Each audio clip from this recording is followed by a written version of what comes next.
So today I'll be explaining the particular art historical problem that I wanted to solve using technology, and I'll show you the online tool that I designed that would help me to solve that problem, a tool that aids but does not replace human vision. And finally, I'm going to describe how my problem has been helping computer scientists solve related problems with machine vision.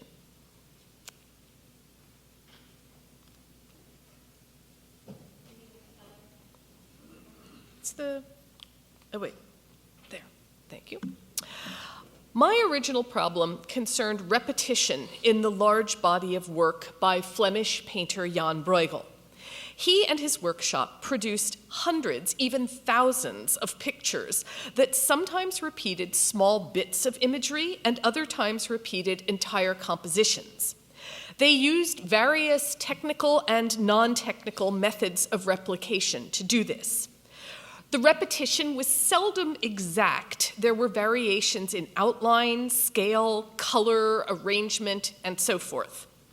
What I wanted was an easy way to compare images and determine the degree of similarity between them. Like, what is the relationship between the windmills in these paintings? How closely have they been repeated? The painting on the bottom left here is much, much smaller than the others and includes only one windmill rather than several. So what was happening there? Sometimes entire compositions are repeated. No two of these are identical, but which parts are identical? And what does that tell us about how the whole group of images was generated? To answer these questions, I designed what we call the image investigation tool. It was conceived of as a technical aid to help human vision in answering the questions that I've laid out. And you're going to notice that in some ways the image investigation tool is very similar to Aries. So just to set out right at the beginning a few differences, we began this project in 2012, and by the end of that year, we had a prototype of the tool, and that is because, the quick progress is because our tool is very simple, and also it's very amateur. A computer science undergraduate at UC Davis, Charles Henderson, built the first version of it in one semester for course credit, unpaid. It has since been refined in our group meetings and then reprogrammed by Agile Humanities to be compatible with our Drupal-based website. And I should also say that the tool will be openly available on GitHub as part of our art cataloging platform, OpenArt, which hopefully will be available in the next few months. So, onward to the IIT. The IIT is a self-contained environment into which images are loaded, and I have already loaded in a bunch here from my own website, janbruegel.net. And then you drop the two images that you want to compare, drag and drop into the boxes that are at the bottom of the page. Then you can perform three functions: comparison, detail extraction, and gridding.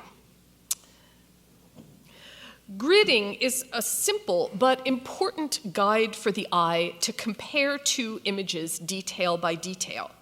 It replicates the way that images were often copied in Renaissance workshops by laying a grid over one image so that it could be repeated piece by piece, as it were.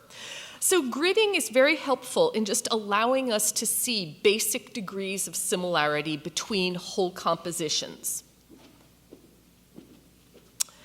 The next function is extracting and comparing a detail between the two works. So here I've used the cursor to outline an area that I'm going to want to extract and compare, and I'm going to do this Magus and his retinue, because I think they look pretty similar. I've made a sort of hypothesis. Let's check it out. I click the button, and that detail is extracted as a transparency. Now I can enlarge it or shrink it, tilt it, flip it into mirror reverse. None of that is very useful in this particular case, while the resizing is, but not too much. But being able to flip, tilt, and so forth can be very useful if you're comparing two flowers or two animals or two birds. And patterns were resized and flipped in workshops, so all of this is sort of fair as we're thinking about workshop practice and recovering it. Next, I overlay the transparency from the first image onto that area of the second and adjust it to make the closest match that I can. I can resize it more at this point, and so forth. And then I click this little I button in the upper left corner, and a new window appears with the two details and information about them. It uses my metadata from the original two paintings to calculate the sizes of those details as they would be in the original paintings. So I know that, say, the second magus here is about 10% larger than the first one had been. Now, in this case, I knew visually that the replication had not been exact. But knowing things like how much scale has been altered can be very useful information. The window also captures for me the basic metadata about both of the artworks so that I can save that whole window and store it as a comparison for use in my future research or reference. The final capacity of the IIT, the comparison viewer, is much better to see live, and I should have done a video of it, but I didn't. Sorry. But what happens is that you open two detail windows like this, and then you can move your cursor over one full image, and the two details move in parallel as if your eyes are moving simultaneously over both images, which is wonderfully useful to visually compare detail by detail as an art historian. So yeah, you keep moving your eye, shifting back and forth to see which details are matching and which ones aren't.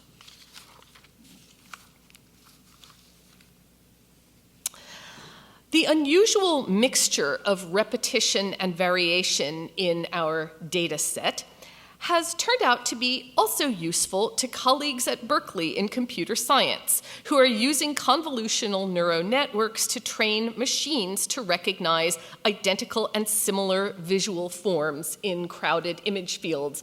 A group of them came to a talk that I gave at Berkeley a couple of years ago, and came up to me afterwards and said, "We love your data set," which no one had ever said to me before. It meant a lot. So we provide our colleagues with sets of humanly annotated details to train their machines in recognizing forms, even between paintings and drawings, black and white images and colored images, and so forth. And soon their computers begin to find things that we had not noticed, like a windmill in Jan Bruegel's painting is repeated in reverse from this painting by his father, Peter Bruegel the Elder, which was news to us. Here are 4 of their trial machine runs, including at the top the windmill that I started with, and at the bottom the group from the Adoration of the Magi. The computer did pick up a cow in the last run, so it's not yet perfect. At this point, the computer scientists are not exactly asking or answering the same questions that I was asking of this same data set.